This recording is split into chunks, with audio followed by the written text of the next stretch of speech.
ஸ்ரீ பத்ம புராணம் மூன்றாம் பகுதி. சிவசர்மாவின் கதை. மேற்கு கடற்கரையில் துவாராவதி என்றழைக்கப்படும் துவாரகையில் சிவசர்மா என்றொரு அந்தணர் சகல சாஸ்திரங்கள், வேதங்கள், யாகங்கள் ஆகியவற்றை கற்றவராக இருந்தார். அவருக்கு யக்ஞசர்மா, வேதசர்மா, தர்மசர்மா, விஷ்ணு சர்மா, சோமசர்மா என்று 5 புதல்வர்கள் இருந்தனர். அவர்களும் வேத சாஸ்திர விற்பன்னர்களாய், சகல சாஸ்திர பண்டிதர்களாய், தந்தை சொல்மிக்க மந்திரமில்லை என்றவாறு விளங்கினர். ஆனால் அவர்கள் எந்த அளவிற்கு தன்னிடம் பயபக்தி உடையவர்களாய் இருக்கிறார்கள் என்று அவர்களை சோதித்து பார்க்க விரும்பினார் சிவசர்மா. சகல வேதங்களையும் உணர்ந்த சிவசர்மாவிற்கு பலவகை மந்திர தந்திரங்களும் தெரிந்திருந்தது. அவர் தன் மனைவி இறந்து கிடப்பதாக ஒரு மாயத்தை தோற்றுவித்து தன் பெரிய மைந்தனான யக்ஞசர்மாவிடம் அந்த உடலை வாள் கொண்டு துண்டு துண்டுகளாகி வீசி எறியுமாறு கூற அவனும் அவ்வாறே செய்தான். அவன் தந்தையிடம் பக்தியுள்ளவன் என சிவசர்மா முடிவு செய்தார். அடுத்து ஓர் அழகிய மங்கையை உருவாக்கி 2வது மகன் வேதசர்மாவிடம் அவளை தன்னை மணக்குமாறு ஏற்பாடு செய்யும்படி கூறினார். முதலில் அவன் மறுத்து தந்தைக்கு பதில் மகன் வேதசர்மாவை மணப்பதாக கூற அவன் தந்தையை மட்டுமே மணக்க வேண்டும் என்றான். அப்போது அவள் வேதசர்மாவிடம் அவன் தன் தலையை வெட்டி அவளுக்கு வெகுமதியாக தந்தால் தந்தையை மணப்பதாக கூறினாள்.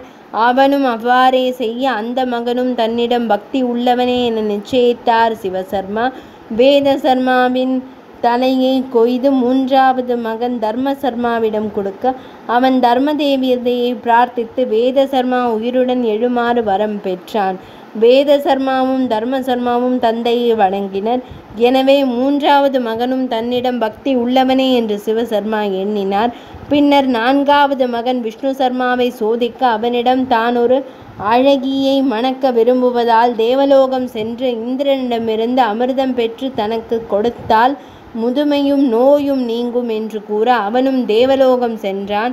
ஆனால் இந்திரன் மேனகை என்னும் தேவலோக மாது மற்றும் பூதங்கள் பேய்களை அனுப்பி விஷ்ணு சர்மாவை திசை திருப்ப முயன்றார்.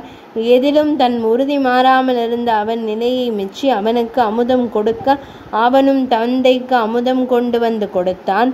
மகிழ்ச்சியுற்ற சிவசர்மா அந்த மகனும் தந்தையிடம் உண்மையான பக்தி உள்ளவனே என்று உறுதியாக நம்பினார். அதனால் சிவசர்மா மாயையால் நிகழ்த்தியவற்றை மறைத்து தன் மனைவியை மீண்டும் உயிருடன் பிள்ளைகளுக்கு எதிரே வரவழைத்து அவர்களிடம் அவர்களை சோதித்து பார்த்ததை எடுத்து கூறி அவர்களுடைய தந்தை பக்தியை மெச்சி தனது சக்தியினால் அந்த நால்வரையும் விஷ்ணு லோகத்திற்கு அனுப்பி வைத்தார். எனவே கடைசி மகன் சோமசர்மா புவியிலேயே இருந்தான். சிவசர்மா தன் மகன் சோமசர்மாவிடம் தானும் மனைவியும் க்ஷேத்ராடனிடம் செல்வதாகவும் திரும்பி வரும் வரையில் அமுதத்தை பத்திரமாக வைத்திருந்து திரும்பி வந்தவுடன் கொடுக்குமாறும் கூறி தீர்த்த யாத்திரை சென்றார். சில நாட்கள் கழித்து சிவசர்மாவும் அவர் மனைவியும் நோயாளிகள் வடிவில் வீடு திரும்பினர். மகன் சோமசர்மா அவர்களை அன்புடன் வரவேற்று அவர்களுக்கு மனம் கோணாமல் சிகிச்சை செய்து வந்தான்.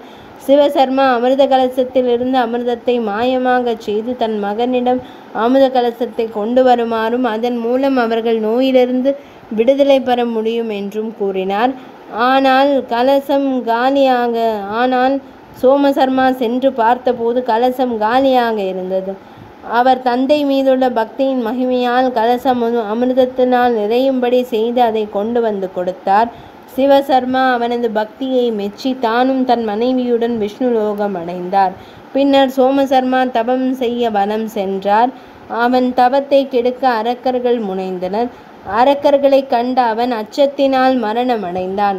அரக்கர் அச்சத்தால் இறந்த அவன் மறுபிறவியில் அரக்கர் குலத்தில் பிறந்தான். ஆனால் அவன் செய்த புண்ணியத்தினால் விஷ்ணு பக்தனாக தோன்றினான். அவனே ஹிரண்யகசிபுவின் மகனான பிரகலாதன்.